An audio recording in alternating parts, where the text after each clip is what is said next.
So this is about pirates. He's a pirate boy? Well, duh. I mean, it's a ship. I should know this. I mean, it's obviously, right? It's obvious right there in front of your face. He's on a ship.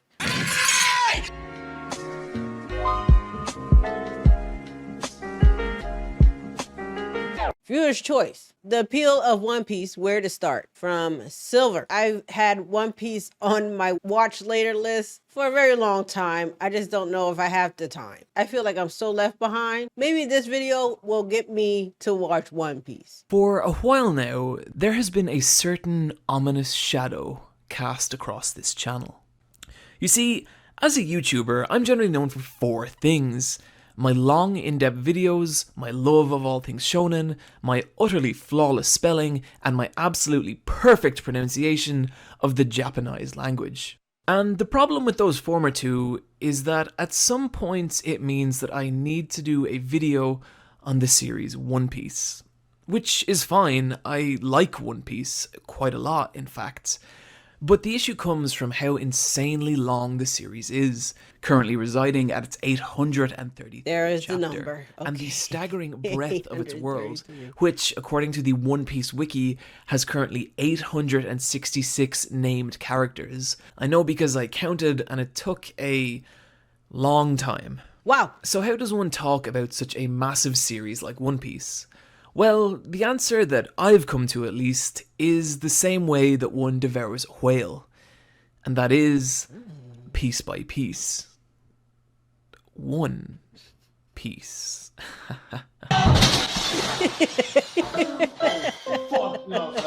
And so, what we're going to do here today is that rather than go straight into a full-blown why you should watch/read, which, don't worry, we will get to, is to first put out a shorter video covering what I consider some of the broader structural aspects of One Piece, which will then free us up and allow us to take a much deeper dive into kicking the characters ass. and themes later on.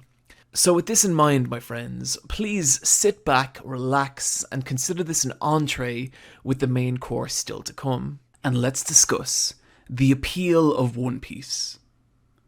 Where to start? I first encountered One Piece in 2006 on the UK television version of Toonami, and unbeknownst to me at the time, what I was watching was the infamous 4Kids dub, which would become well known over time for its questionable translation and excessive amounts of censorship. And even despite these factors, Oh, is that why? I know this is off topic and here goes my mind doing my mind thing, but is that why we don't see Looney Tunes anymore? Like, they don't show reruns of Looney Tunes anymore. They really just took it off. I think it's on HBO Max. Makes me wonder why I don't see any more of those reruns. Don't beat me, Massa! Please don't beat me, Massa!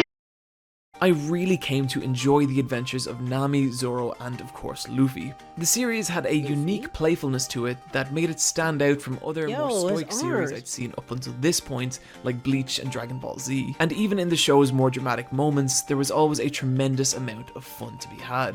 Of course, as I watched the imaginative pirate adventure on my parents' old TV, what I was completely unaware of was what a world-shattering phenomenon I was actually dealing with. That revelation would only strike me several years later, when, on a trip to Japan, it became obvious what a massive deal One Piece actually was. Around every corner in every shop seemed to lie another new piece of Straw Hat Pirate merchandise. Luffy and his ragtag crew were everywhere on everything. One Piece branded bread, One Piece bath salts, even entire One Piece branded shops. Wow. It was incredible to see how what I thought was a simple show about pirates utterly dominate the mass consciousness of a single country. The closest thing I could liken it to was the Simpsons mania of early 90s America. This was, of course, before I started looking into things like global sales figures and weekly shonen rankings. And if I had, I would have known things like the fact that One Piece has sold over 400 million units worldwide, making it the third biggest selling comic in existence. I'm missing recently something. beating out Spider-Man for the number 3 spot, leaving only Batman and Superman ahead of it. And even then, in 2016, Batman sold 1,859,956 units, and Superman sold 828,069 units. And you could even roughly double the sales of both series by taking into account all their offshoot titles. And it still wouldn't even come close to the 12 million in sales that One Piece sold that same year. And where things really start to get crazy is that if these trends were to continue and One Piece were to run for another decade, it would nearly certainly surpass Batman in lifetime global sales. And if it were to run for another 2 decades, which for Oda's sake I hope doesn't happen, it would surpass even Superman, becoming the biggest selling comic in existence. Now, I'm not saying I think this will happen, but it's a hell of a thing to consider. And so, how has a series about a pirate boy made of rubber managed to capture the hearts and minds of so many people worldwide? Well, to put it simply, the primary appeal of One Piece is the simple premise of adventure. And yes, that is also the core concept of countless other shonen series, but nothing really captures the same sense of scale and exploration as the world of pirates. Our hero on this voyage is the energetic young pirate, Monkey D. Luffy. Monkey D. Luffy. I'm iffy about it. I do Pirates of the Caribbean, but that's how far I went with the pirates. Just like Western. I'm iffy about the Western, but I did get into JoJo with the Western feel. So if they can make it interesting, I can get into it. So this is about pirates. He's a pirate boy? Well, duh. I mean, it's a ship. I should know this. I mean, it's obviously, right? It's obvious right there in front of your face. He's on a ship. Our hero on this voyage is the energetic young pirate, Monkey D. Luffy. Monkey D. Luffy is a simple character with a simple goal, to find the mysterious treasure only known as One Piece, and in doing so, become king of the pirates. This was Luffy's primary motivator from chapter 1 and remains so in chapter 834. And this keeps Luffy's journey along the one distinct path, which is a concept surprisingly unique to One Piece. In most other shonen series, our heroes will go on several different large adventures throughout the course of its run, and these are what make up the arcs. But in One Piece's case, it's always the same journey along the same path, to the point that you can actually chart Luffy's route out on a physical map. Wow. And the sub-arcs come from the various different islands or land masses the crew encounters along the way. This works particularly well as it makes the core story of One Piece very easy to understand, while also allowing for a massive amount of variety in the series sub-arcs. Some can be very simple, like the Baratie arc, in which the Straw Hats visit a famous sailing restaurant in order to recruit a chef. Or very complicated like the Dressrosa arc, in which the crew must untangle a web of political intrigue and face down a vicious and tyrannical false king. And because of how the arcs are structured, with literal massive quantities of ocean between them, there's no real limit to the kind of stories One Piece can tell. They start off fairly villain of the week-esque, with most enemies being rival pirate captains, but as we move on, we see the Straw Hats embroiled in government conspiracies, abducted by massive haunted ghost ships, springing jailbreaks, and even being at the centre of large-scale global conflicts. And throughout the entire adventure, there's this real genuine sense of time and progress. When Luffy sets out on his journey from Fuchsia Village, he has little more to his name than a wooden dinghy and his straw hat. And now, 20 years later, he's an infamous pirate warlord, the world-famous captain of one of the most renowned pirate crews in all of existence, the Straw Hat Pirates, of whom include a master samurai, a technologically advanced pantsless cyborg, and even an undead violinist with a awful, amazing sense of humour. One of the core joys of One Piece is watching Luffy slowly ascend in status. One of the core joys of One Piece is watching Luffy slowly ascend in status and build his crew as each new battle propels him closer to his dream while also increasing his notoriety worldwide.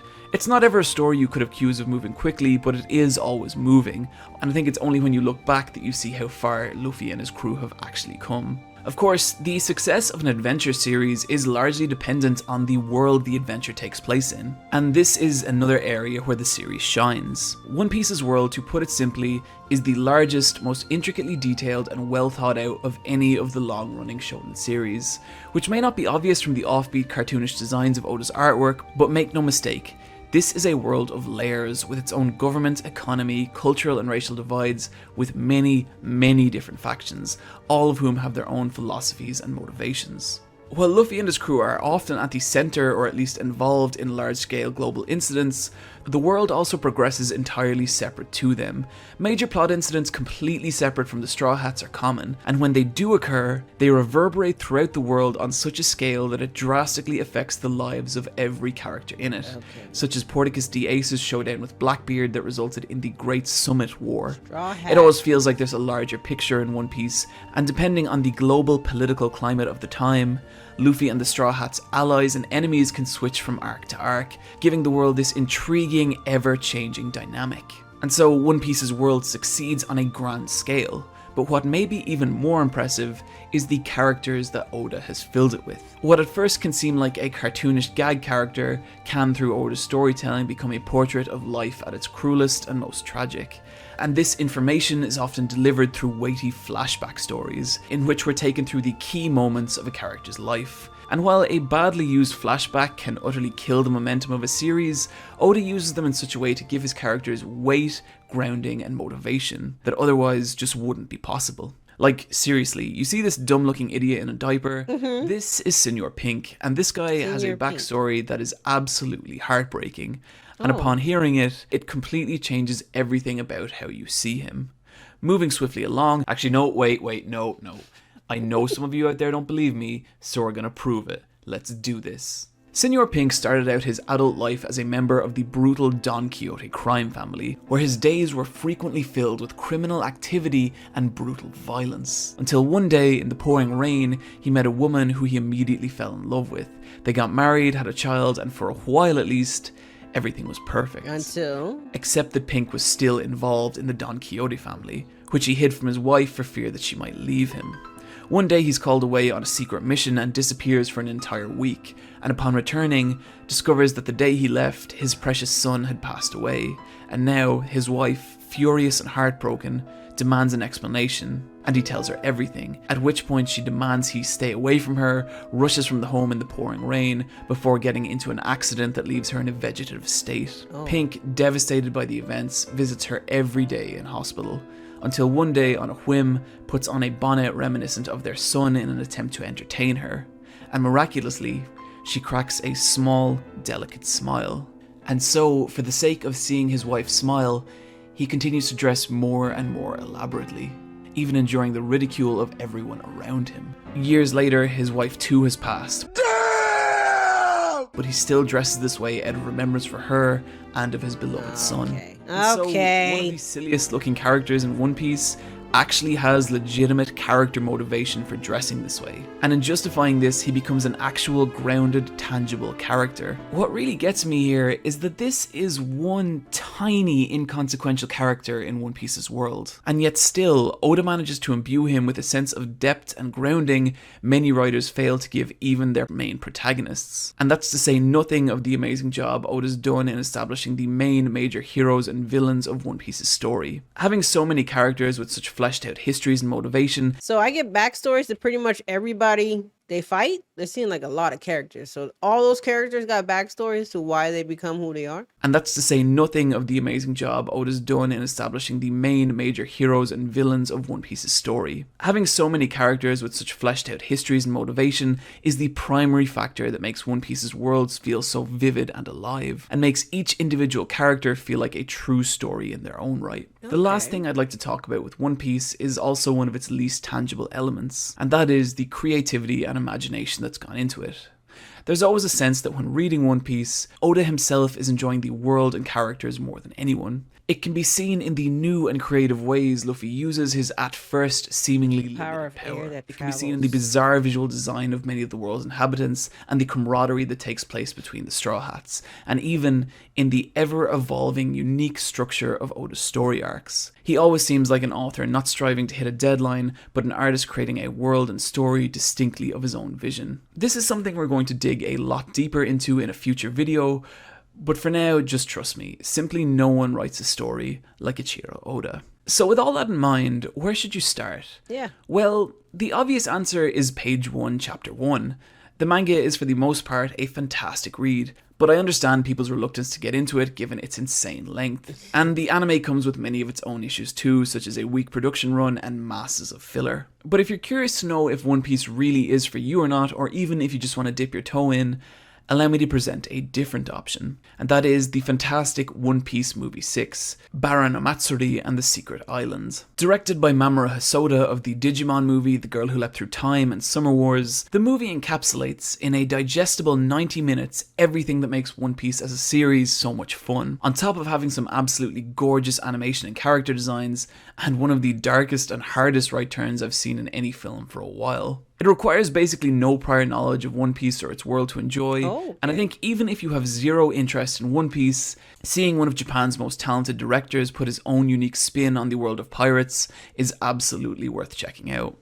Guys, that's going to do it for my intro into One Piece, and there is still a ton more we need to talk about. The characters, their themes, Oda's unique visual aesthetic, and what cursed fruit he ate in order to actually be able to constantly produce a manga of such quality.